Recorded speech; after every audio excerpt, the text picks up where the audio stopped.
We're excited to host this Lunch and Learn for PEP. We were trying to think of some good topics that are relative to the here and now, and we got to thinking about kind of the new administration that's come in this year, and a lot of the energy initiatives that are coming down the pipeline, along with, of course, everybody's aware of the COVID-19 pandemic and some of the situations that Star Services has been presented with. We're an industrial and commercial HVAC contractor. Is indoor air quality, how that affects the building environments and energy consumption, and one of the biggest topics that's come up surrounding that is building automation systems and controls.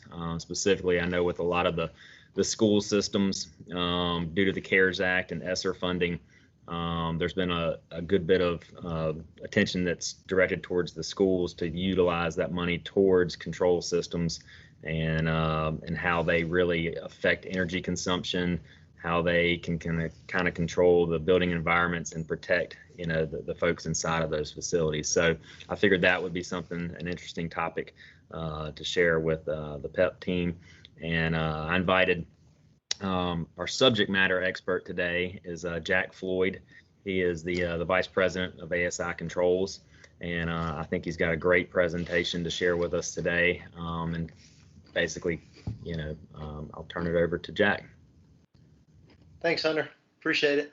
Yes, sir. And I tell you, if I'd have known y'all were going to record this and post it, I would have combed my hair a little bit better. But I guess we'll be all right.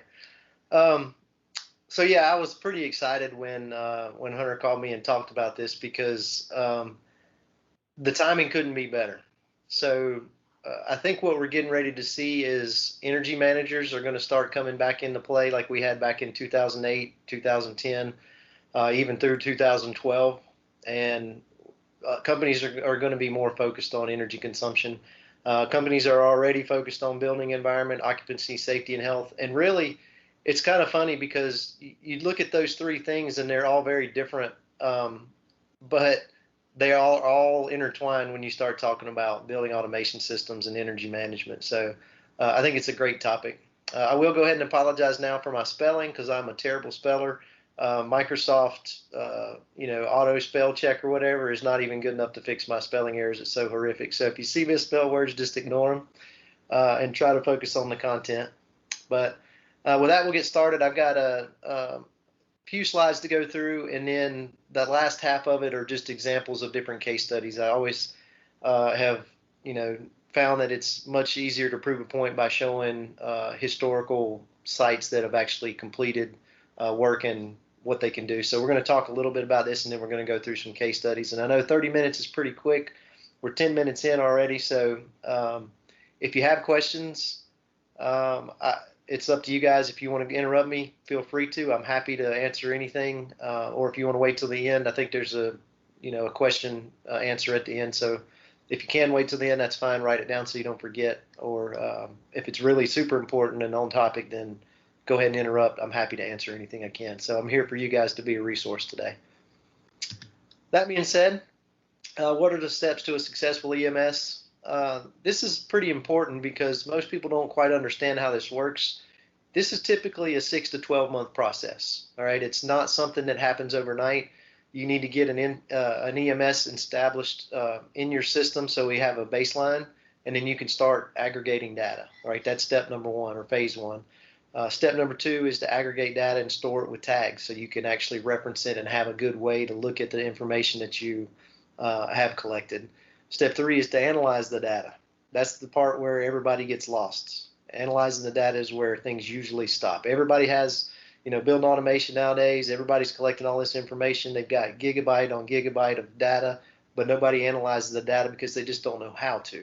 A good EMS system is going to analyze the data for you. And then from there, you can make data-driven decisions, then repeat steps 2 through 4, and then present your success stories. It's a very simple process, but it's not a 6-week process. It's a 6 to 12 month process because typically you want to have at least 3 months of data before you start getting good trends and are able to make good data-driven decisions, because you can't make decisions based off what you don't know. We'll talk a little bit more about that shortly. But what is or why install an EMS? Being that this is focused on industrial buildings mostly, industrial buildings just historically are less optimal than standard buildings, than office buildings or Class A, buildings in cities. Energy intensity is how the Department of Energy for the U.S. Measures this, and we'll go through and I'll show you some reports from them in a minute that I think will be pretty interesting.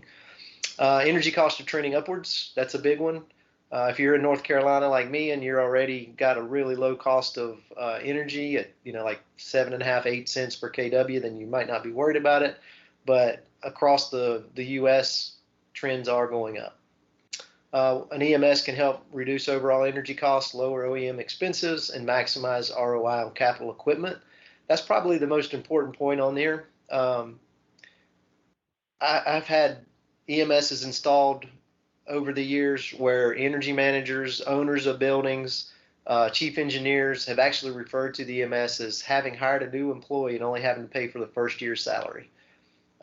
They've replaced maintenance contracts in buildings, and Hunter, you're gonna have to close your ears on this one, but EMSs have replaced maintenance contracts in buildings, and then you can take that money that you were spending on maintenance contracts and put it towards data-driven decisions to focus on more efficient repairs and projects, and maybe not just doing the repetition that everybody's used to over the last 20, 30 years for industrial maintenance. Okay, it's been 6 months, we need to go punch the tubes on this chiller, or it's been a year, now it's time to grease the bearings on this. By making specific data-driven decisions, by taking temperatures, pressure readings, so on and so forth, you can make a determination, hey, no, this piece of equipment is operating within manufacturer specifications today. We don't need to do any maintenance to it right now because we're good. I mean, obviously changing filters, changing belts, doing that kind of stuff is normal, but as far as breaking apart an engine, putting it back together, hey, we're not really ready for that yet because everything looks good. We're going to spend that money over here where we're showing that this piece of equipment is likely to break down more in the next 3 months. So really good data-driven decisions is what an EMS is really capable of and really all about. So electrical EUI, so energy use intensity is what the Department of Energy uses to measure your energy score, so to speak. And the chart you see here is just a small portion of their data, but it is taken off of the energy.gov website.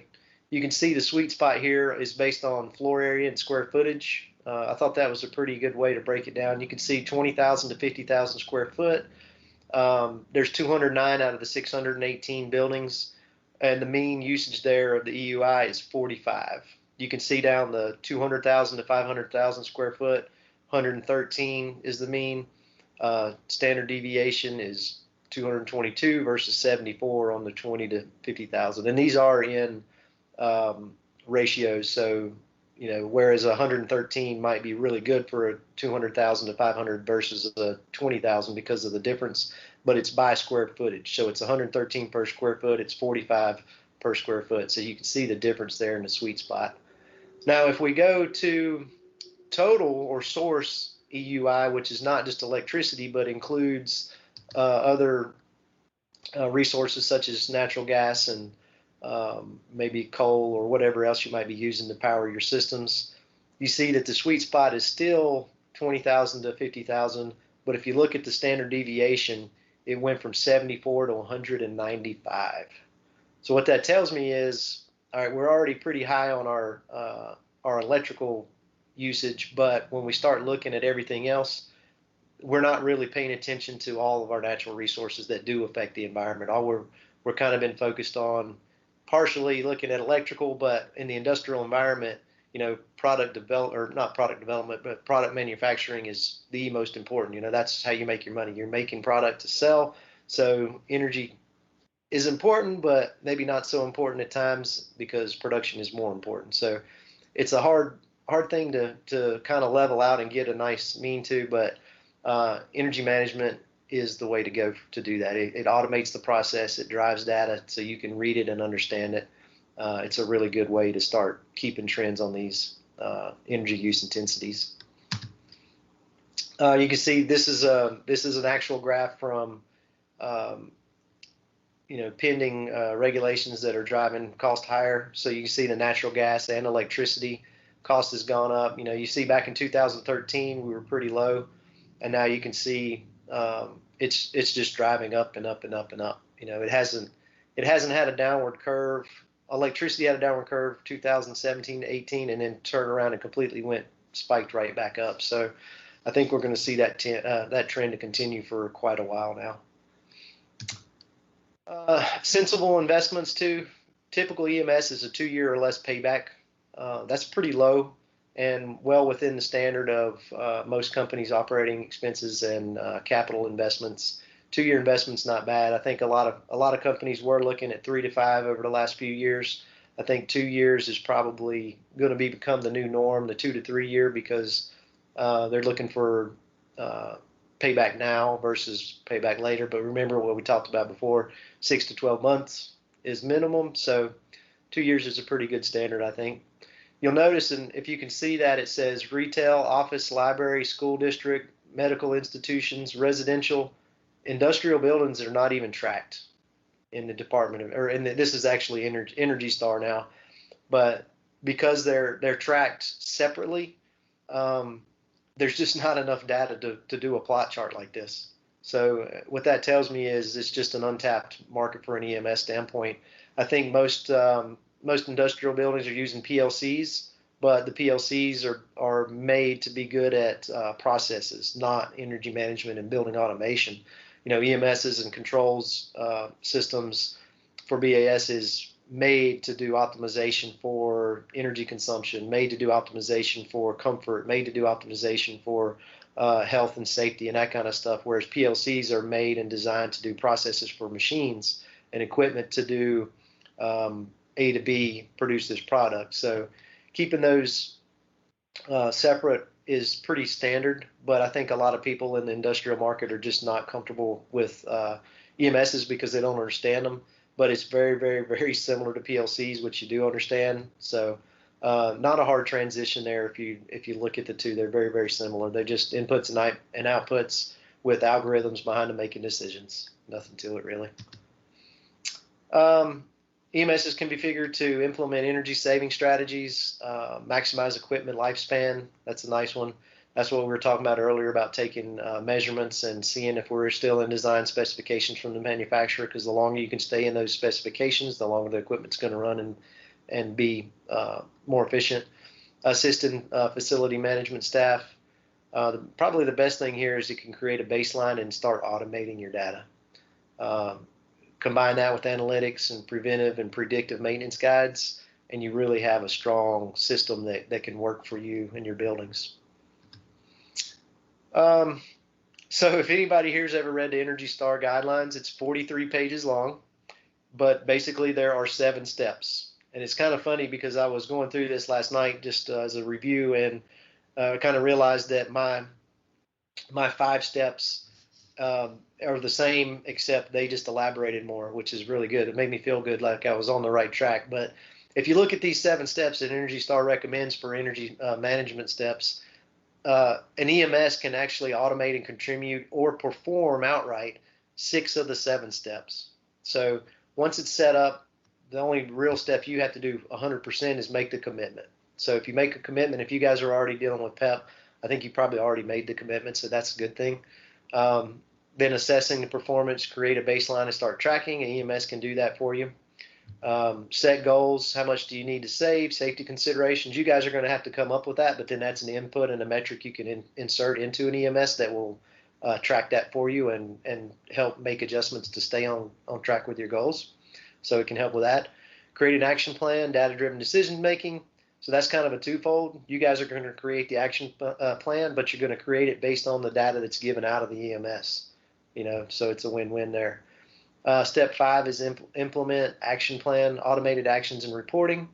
That's basically just continuous commissioning as well, which is the next one. So the reports and automation and implementation of your action plan is important to evaluating your progress. So it's just kind of a recurring sequence where you're looking at the automated reports, you're tracking the data against your goals, making decisions. Hey, this over here needs to be adjusted, so you adjust it.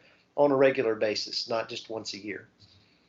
And that's the nice thing about the EMS is the data can be there historically or live at any point in time. So once you have these reports set up, it's one and done.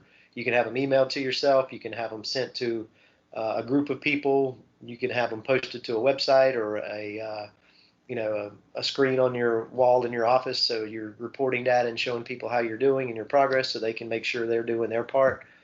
Pretty nice little deal. And then step 7, of course, is recognize your achievements, making case studies and success stories. I always think that's important because, having that success story to be able to put on the wall and show your family of employees and your teammates that, hey, look what we did, is important to celebrate that. Otherwise, they lose interest and like, oh yeah, whatever. Okay, we saved 30% of energy last year. Good for us. And then next year you don't save the 30% because everybody lets off. So I think those are important to do.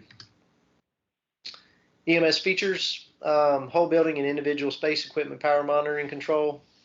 We have demand limiting and load shedding, verifications and monitoring, and then, of course, data-driven decision making. You're going to hear that a lot in this. That is a really, really important piece of the EMS. Without that aspect, and whether it be you guys making the decisions or whether it's AI making the decisions, is irrelevant. But the decisions have to be made on the data because that's where you get the most bang for your buck, and that's where you become more efficient, and you get to because lots of people can get to that 90 to 95%, but to get to 98%, you have to be looking at the data regularly, or the machine has to be looking at the data regularly, or and then the person verifying it on a regular basis too. So that's very, very, very important when you're talking about energy management features. Demand limiting, I'm sure probably most people here are familiar with this. If not, it's pretty simple. This is just a basic example. It says we read the demand power from a meter or pulse counts. Demand limiting supports trigger action to cut kW, measures demand at 3-minute intervals to predict maximum value at 15-minute output. So what we're saying here is we're going to monitor the kW usage, and it could be for a whole building, it could be for one piece of machinery, or it could be for a specific area. It doesn't matter. We're going to monitor that every 3 minutes. We're going to see what the trend looks like.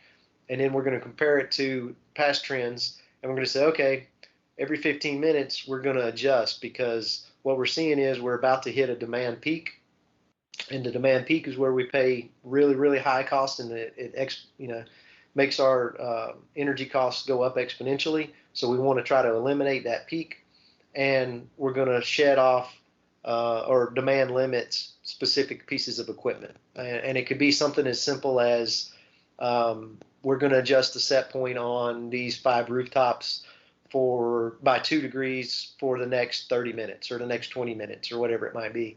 But we're going to continue monitoring, and once we pass the demand peak, we're going to go back to normal and everything's going to function.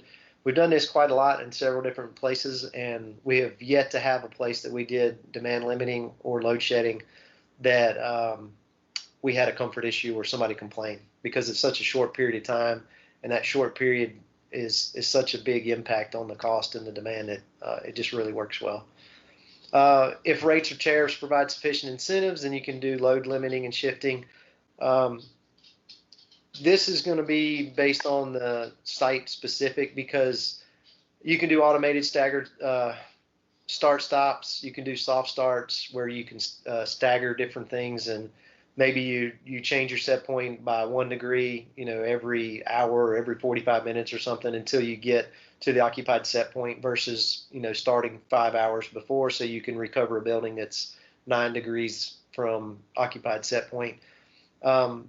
But these are going to be dependent on what kind of energy consumption you have, as well as the energy provider that you work with. If they don't have peak demands or tariffs, then this really isn't going to bring you a lot of effect. If they do have peak demands and tariffs, this could make a huge difference. And the reason I say that is because there's lots of companies out there that can opt out, and then they just have a flat rate. And if you have flat rates, this really doesn't affect you very much. But it is a nice low-hanging fruit if you do. Here we go again with data-driven decisions. So think about this. This is where everybody gets hung up with with EMSs, because then it kind of stops. They've got all this information, but nobody knows what to do with it. And to put it in perspective, let's say you have a 24-hour period. You've got a building that has 10,000 total points. They're being trended at 15-minute intervals. That's 960,000 points per day. 28,800,000 points per month. So it's really not, in human nature to say, I think I'll go sit in my computer today and see if I can take these 28,800,000 points from last month and put them into a spreadsheet and see if I can make some graphs and trends and figure out what kind of patterns or irregularities I can find. So that's what the EMS does for you, and that's the differentiator between a building automation system and an energy management system, because a building automation system is just made for you to manage your equipment, set occupancy schedules, set points, look at a temperature to see what's going on, managing the ons and offs. An energy management system is a BAS with reporting that looks at specific trends and irregularities in the patterns to give you information that you can make data-driven decisions. That's the only difference between an EMS and a BAS. So if you already have a BAS, you can simply turn it into an EMS by adding these features. It's very important. If you start adding analytics and AI, which is artificial intelligence, you can really get outside the box and start thinking about some real-world applications that you can use, and it gets really fun really quick, and you can see savings start to pile up. It's a great field to be in. I enjoy it. Verification is another feature of EMS. So using data to extract EMS trends and reports and set baseline goals. So it's just a way to verify, okay, yes, we were successful, or no, we were not successful in hitting our goals at different points in time. The trend data, once you have it, it's there, so you can always go back. You can do month over month, you could do quarter over quarter, you could do week over week if you wanted, you could do year over year. I've got a building in downtown Charlotte that has, something like 12 gigabytes worth of data, because it's got about a gigabyte a year worth of information, and it's been there for 12 years. And they run analytics on it all the time, and it's one of the more efficient buildings. It's in the top 10% Energy Star ratings for buildings of its kind across the nation, and it's probably in the 95th percentile of oldest buildings, because it was built something like 64 years ago or something. I don't remember exactly, but it's been around a long time, and it's one of the most efficient buildings because the way they use their data to run the building.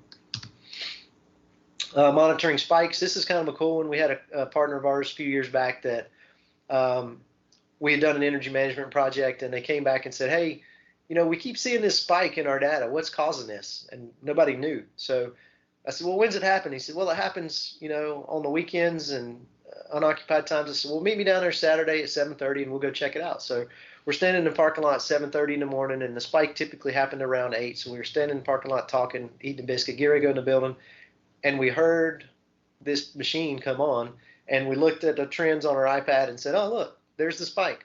Let's go see what that is. So we walked up to it, and we found a machine, and it was a 200 horsepower compressor, an air compressor that supplied air to one of their process machines, an industrial plant, that purged air through a specific area of the machine that couldn't have dust in it. Well, it couldn't have dust in it when product was going through, but when product wasn't going through, they didn't care if it did or not.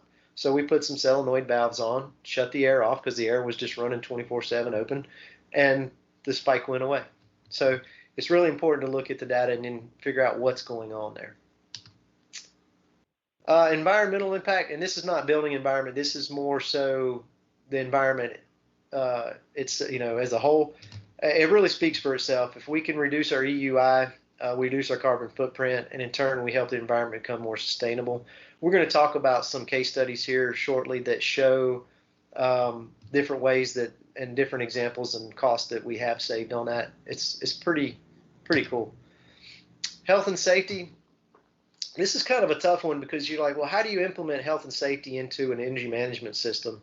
In the past and historically speaking, CO2 control, demand control ventilation, CO control and demand control ventilation in parking lots, and in occupancy too, helps protect us and save energy as well. So it's kind of, those are really the only things that it's been able to do historically.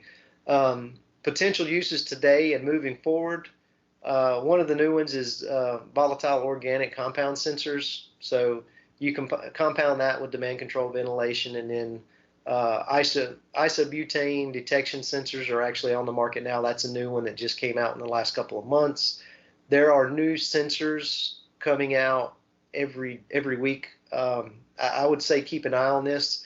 There's not a whole lot that has been done historically, but I think what you're going to see is the demand control ventilation portion, which is basically just a purge of the air in a building. So, for instance, in a CO2 environment in an office building, if you get CO2 readings that parts per million go upwards of 800 parts per million, then you put the system into a purge or demand control demand control ventilation. It opens the outside air dampers, opens the exhaust dampers, and it flushes the space until the CO2 levels go back down to a reasonable level, like in the 200 to 400 range. I think you're going to see that more and more and more.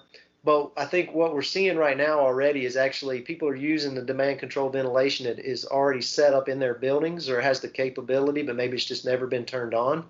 And we're running them on schedules now instead of based on CO2 because, and we'll see on the next slide here, the CDC COVID-19 guideline statement says COVID-19 most commonly spreads between people who are in close contact through respiratory droplets or small particles produced when an infected person coughs, talks, or breathes.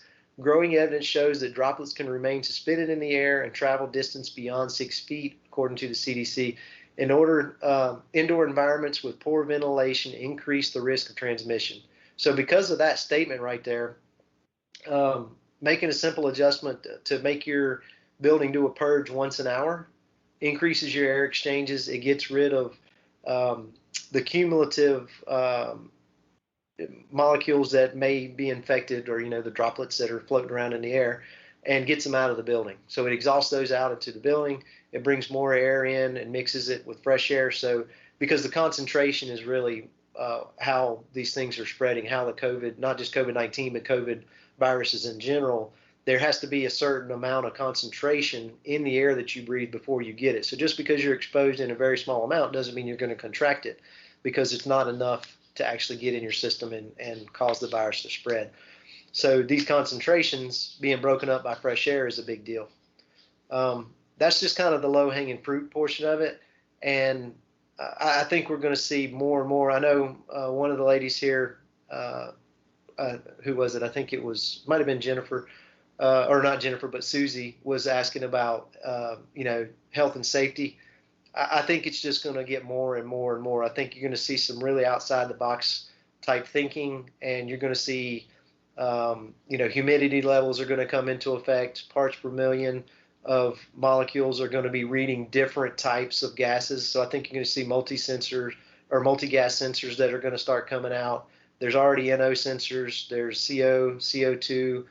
The what was the one the VOC, which I don't even know what isobutane is, but it doesn't sound like something I would want to breathe. So there's lots of things there that I think you're going to see just an enormous amount of information. So guys like Hunter can do the research for you. I can help Hunter with that and try to find different sensors in the different ones, because somebody says, okay, you don't have a VOC sensor. Well, you might not need a VOC sensor in your area. You might not need a CO sensor in your area, but you might need a CO2 sensor. You might need another, an NO sensor or some other type of sensor. And I think you're going to see lots and lots of those coming out. So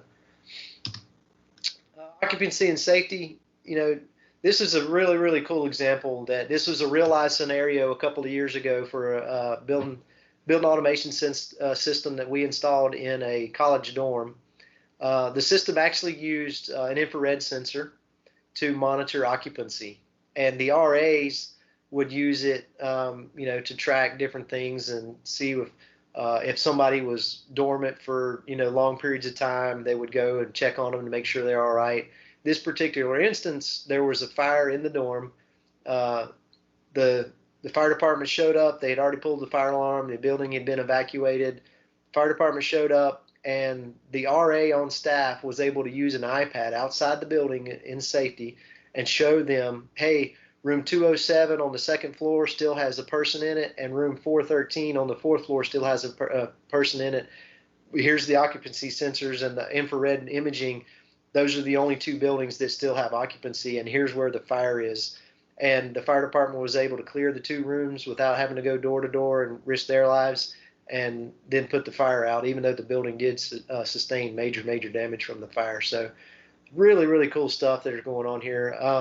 Security's another one. You know, you can track entry and exit based on sensors like this and how many people and where they went. And, in an example for that might be in an industrial plant where you have critical equipment. You have occupancy sensors that sense when somebody walks by. It says, oh, hey, somebody entered this area at 2:13 p.m. and they left at 2:36 p.m., and you go look at your EMS and you see that the trend's changed, and hey, something happened at 2:26. So you go find out who was in that room at that time and ask them what happened here, because this occurred. They go, oh, yeah, I flipped that switch on the wall. I thought that was the light switch, and then I just didn't turn it off. So, very cool how they can track and get different data out of these. And I know we're going to have a Q&A, so I'm going to go through these success stories pretty quickly. There's several of them. There's probably 10 or 15. But I think this is really good way to show you guys how an EMS can really help you and how you can benefit from it. Hilton Hotels. Anaheim Hilton selected for initial pilot project. The result was $126,000 per year energy savings. So the first 2 years they saved $126 each year. Now Hilton has it in almost all their locations. Well, maybe not all, but more than half. I think something like 70% of Hiltons have the EMS installed now, so they're doing energy savings across the country. RW Norton Gallery. This is kind of a cool one because collection of over 8,000 fine arts. They have to have specific temperature and humidity, and they just couldn't do it. They kept running, temperatures up and down, humidity up and down all over the place. We put in the energy management system, satisfied the demand, kept the humidity level within the percentages required for the cost, and we're able to do this without any energy increase, and actually lowered it. So the reason for that is because simple physics. Law of physics is the fundamental reason why VAV systems save buildings money on energy cost, and even though installing a VAV system can be sizable investment, I like to call this demand optimization, because what we're doing here is not a linear curve. So if you take a VFD on a fan motor and you turn it down to 80% of the speed, you get about 50% energy savings. So it's not a linear curve. The more you turn it down, the more you get on your energy savings, which is really nice. And because that power equals demand, reducing airspeed reduces demand cost, and hence saves you money. It also was very efficient in doing humidity, so in this particular application it worked out really well. Chartwell School, they got 60 acres adjacent to the Pacific Ocean, so high humidity, high temps. They actually ended up being a USGBC LEED NC 2.1 platinum rated building. The total energy use from the comparable buildings is half, and when they actually switch to solar power, they are a net zero building. That's really some just unbelievable results there. They did a great job here. Intelligent buildings. This is the one I was talking about, the ICF, Intelligent Community Forum. So 87 Hector Nangang, I can't even pronounce half this. That's just the address. Basically, they did an energy management system. They were a finalist for the ICF Intelligent Building of the Year. They had 5,000 EMS controllers installed and 70,000 total points. These guys actually ended up being in the top 7 communities, 2014, 2015, and 2016. So 3 years in a row for the ICF. It was a really nice project and unbelievable, because it's literally a skyscraper in Taiwan right now, or in Taipei, Taiwan. Gigantic building. Sonico. This was actually kind of a cool one, because this is a project I actually did when I was a contractor.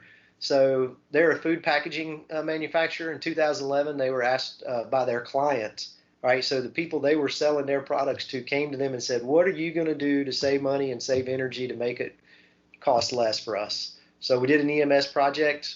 They had a 17% increase in production with an 8% decrease in energy consumption. It was a $60,000 project with $20,000 in energy rebates from their energy provider and a 15-month ROI. It was a great, great project. We did demand limiting, load shedding for HVAC and lighting, power monitoring and adjustment based on data. There it is again, data-driven decisions. In sensors and control devices or process management. It was really, really a super successful project, and they are still running. As a matter of fact, they have another plant down in Forest City that they actually went and did the same thing to after the following year. So they're like, wow, this worked really well. I think we'll do it again. Another one, Dominos Farms Complex. I don't know if anybody's ever looked up Dominos Farms Complex. It is the largest Class A office building, linear Class A office building in the world. It is a gigantic place. It houses over 50 successful corporations, firms, nonprofits, and fast-growing buildings. It's also the headquarters of Domino's Pizza, hence the Domino's Farm. They did an expansion that added 48% more capacity to a total of 940,000 square feet. That's when they became the world's largest linear office structure. And the energy cost increase by adding that much more structure was only 1% thanks to the EMS. Really, really nice EMS system done there. So Safeguard Self-Storage. This is kind of a cool one because these guys are huge across the nation. They got 62 climate-controlled storage sites. Environtrolls is the partner that actually installed the EMS system for them. They did a pilot on their highest energy cost site. It gave them a 10-month ROI. 6 more sites verified to 14-month payback. So they decided to do the entire thing. The EMS software hosted in their data center. So they got one main EMS that controls all 654 HVAC systems, totaling 3.5 million square foot under control with 62 multi-level facilities. They saved $550,000 in the first full year with the EMS across the 654 units and 62 sites. Very nice savings. Another one, Fairplex Exposition Complex. This was kind of a cool one because it's 500 acres. All right, so think about this gigantic piece of land where they do a site, or they do a fairground. So they have these different World's Fairs and that kind of stuff. Contains 500,000 square foot of conditioned spaces. It was controlled by an EMS originally in the 1990s. So the project automated demand response. We upgraded the EMS, added, updated, not just updated the existing, but we did some additional newer controllers too.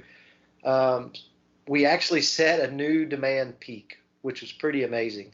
It was 1.4 megawatt demand response yield delivered and saved them $165,000 versus the previous year's county fair over a 5-week period. So $165,000 over 5 weeks. Think about, they still have that in implementation. So every time they have a fair, it's automatic. It's amazing. The process just you can see things shifting and load leveling across the board. So they're never hitting a peak demand. And, to shed 1.4 megawatts is a lot of power to be shedding, and huge energy savings in such a short period of time. And then Cinelux Theaters, this was kind of a cool one. A regional chain of 7 sites. They had rooftop units with AC that were attached to a screen room in a multiplex. They had ready ticket schedules that occupied the units based on movie show times and so on and so forth. So we automated that process. They get scheduled by XML web service. So the owners or operators, put in their XML spreadsheet for the month, load it up, and it automatically starts and adjusts the schedules in the EMS. And then demand-driven AC is saving them significant amounts of money. I don't have the actual savings on this one, but I do know it was a pretty cool deal with automation and energy savings. And I know that was a ton of information. And thinking outside the box, we're going to end with the 4th industrial revolution, which is intelligence, which is what we're talking about. So taking an EMS with analytics and artificial intelligence, combining those 3 things, I think that's going to be the next industrial revolution that is going to really make waves and make a huge difference in what we're doing on a day-to-day basis here. So I know that was fast and down and dirty, but we got about, I think, 15 minutes. I'll give it back to Jennifer to see how she wants to do the Q&A, or if there are any questions, or if there are any topics that you guys want to ask. I'm happy to help answer them if I can. Well, thank you. That was very interesting. Does anybody have any questions? You want to raise your hand or just jump in and ask any questions you may have?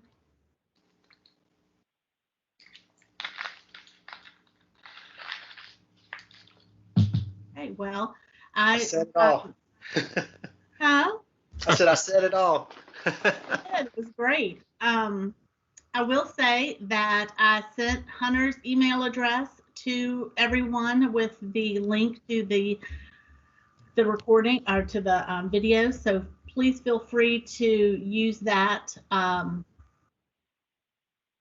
reach out to him if you have any additional questions or you need any other information. I look forward to any questions or thoughts that you may have. If you need to share with me, if I can get it to Hunter, and of course Hunter can get it to Jack. Otherwise, I'm going to say thank you very much to everyone who participated, and to Jack and to Hunter. Hunter, do you have anything else you'd like to say? Thank you. Appreciate Jack presenting today, and Jennifer for having us.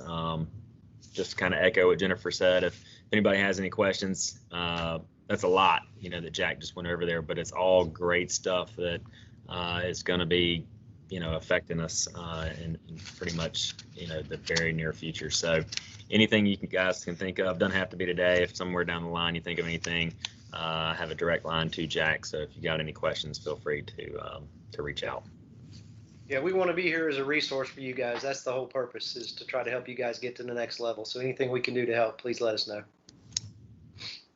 All right. Well, with that, I will say thank you and have a great day, and I'll end the meeting. Take care. Thank you. Thank you, Jennifer. Yeah. Thanks.